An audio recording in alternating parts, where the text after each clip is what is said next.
The Milwaukee Bucks, buy, sell, or hold. So this is mainly a hold with like a little nudge towards buy. They're way over the tax. They have Bobby Portis's player option to worry about. I mean, he's played himself into a bigger contract. So their financial stuff is, pretty tight for a Milwaukee team. They've got no draft picks until I think they can trade the 2028 first. So they're pretty limited there. I mean, but to me, like, is there a PJ Tucker type out there to bring back for, such as if there is such a thing as a PJ Tucker type? You need some Brook Lopez insurance. How sure are we that he's going to matter or be ready when they need him? I think DiVincenzo is clearly like the piece that they could dangle, but the salary matching gets tricky. I think Kevin Pelton had Justin Holiday for DiVincenzo and some kind of pick compensation, or maybe just straight up. I think that makes some sense. But yeah, I think they look to improve a little bit on the margins if they can in those areas. DiVincenzo is the way to get there, but otherwise, like, I think the Bucks are the safest, one of the safest bets to come out of the East again. So they're pretty close to a hold for me. Yeah, just because by virtue of them not having a lot to dangle, and unless if the framework is, and there needs to be more money added to this, by the way, but would you do Brook Lopez and Donte DiVincenzo for Harrison Barnes? If that's the framework, there's probably seconds involved. I don't even know if that gets you to the money for them, because he's at 13. He's at 13.3. DiVincenzo's at about 4.7. So you're looking at almost 18 million exactly. That might be just enough to get you Harrison Barnes. But I'm just saying that's the framework.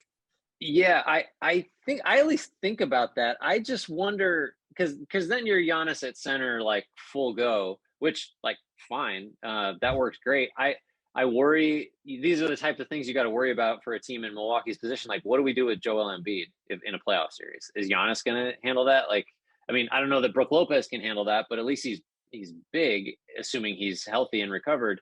But yeah, Barnes really would give them a lot of what more than Tucker gave them offensively, certainly less defensively. But yeah, I mean, that's interesting. I have to think about that. I would think about it because it doesn't seem like they're committed to DiVincenzo. Like, if they were going to pay him, they would have. They paid Grayson Allen. They extended Grayson Allen instead when they had the opportunity this past offseason. So I don't know. That's tough.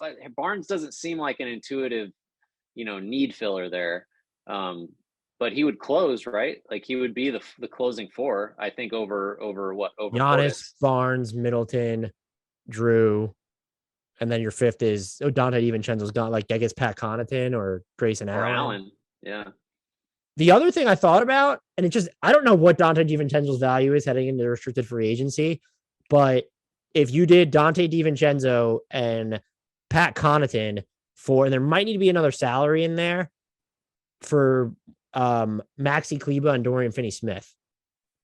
Oh, that's interesting. Dallas sort of resetting the clock a bit, because Donte DiVincenzo, I think, look, DFS is good. Maybe he could play some of your small ball 5 minutes. He could certainly get up to the 4 for you if you're Milwaukee. He's going to be a free agent. And then Maxi Kleber has another year left on his deal. He's been part of Dallas's defensive uptick, but that's $12.8 million in salary. So you might need to add another one there. But looking at the ball skills DiVincenzo might give you, plus he's, can't defend as many positions as Dorian Finney-Smith or even Maxi Kleber, but is it a hedge against, now you have both him and Jalen Brunson going into free agency? Do you need something else in there? Would you even give up Donte DiVincenzo for just one of those guys? Because I know Pat Connaughton's become so huge, and like, it could DiVincenzo for Dorian Finney-Smith work straight up, but that just presumes that you think DFS can play the sort of the PJ Tucker role. I think I probably would, just, again, unless you think you're going to do a DiVincenzo. I mean, look, they already did trade DiVincenzo. Like, we forget about that. Like, that happened. I sent him back to Sacktown just now too. Yeah. So, yeah, right. You're really trying to get him back. Maybe that's the universe saying DiVincenzo is destined to be a king. I think I like that. Although, boy, that makes, at least the theory of DiVincenzo means that the Bucks have like another, quality-ish guard that starts to look pretty thin if he's not on the roster. Although I guess Allen's a little more limited, I feel like, on the ball. But I like Yes, Finney definitely. Smith. I like Finney Smith. I think that makes if you are looking for your PJ Tucker type, that's kind of pretty similar. I mean, he does it more with length than just being stronger than everybody, but on defense. But yeah, I'm kind of into that. You could do if this makes it. Maybe this is the deal: Josh Green and Dorian Finney-Smith for Donte DiVincenzo. I'm doing that if I'm the Bucks. And look, if you're the Mavs who just probably lost or maybe definitely lost Hardaway Jr. for the year, maybe DiVincenzo is someone you want a longer look at before you hit restricted free agency and you lock him up. I don't know. I would say definitely because Tim Hardaway Jr. at the time of his injury, like he wasn't playing as much as they signed him to a contract to play. Like Right. you needed that dude to play not 20 to 25 minutes a game. You needed 30 from him, which they were not getting. That actually was a more interesting conversation on the Bucks than I thought we were going to have. Way to go us. A lot of people have floated like, why not try and move George Hill, the $4 million salary this season and next, I believe. It was a flat rate. I'll double check that as I'm speaking. But like, so that's not a lot of money.